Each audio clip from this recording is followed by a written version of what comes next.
Back to our channel Deepu's cross stitch. আজকে আশা করি ডিজাইনটা দেখে তোমরা বুঝতেই পারছো কি ডিজাইন হচ্ছে। এখনও ডিজাইনটা সম্পূর্ণভাবে তৈরি হয়নি, সম্পূর্ণ তৈরি হতে একটু সময় লাগছে।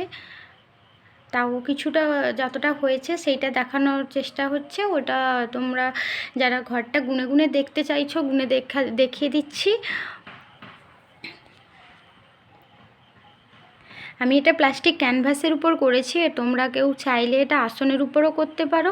আসনের উপর করলে এটার উপর মানে বসার জন্য ব্যবহার করবে না, কারণ এটা ঠাকুরের তো তৈরি, তাই এটা আমি প্লাস্টিক ক্যানভাসে। এবার কেউ আসনের করলে আসনের তৈরি করে ওটাকে বাঁধাই করে রাখতেই পারো। এখানে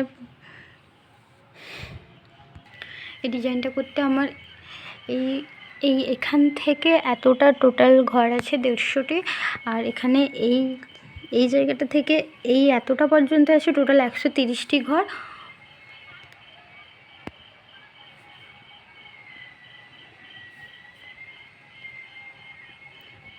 তোমরা কেউ চাইলে প্রথমে কালী ঠাকুরের এই মাথার আর খড়গোর দিক থেকেই শুরু করবে। শিবের দিকটা এখনও তো বাকি আছে, ওই কারণে এইখান থেকে শুরু করে এসো।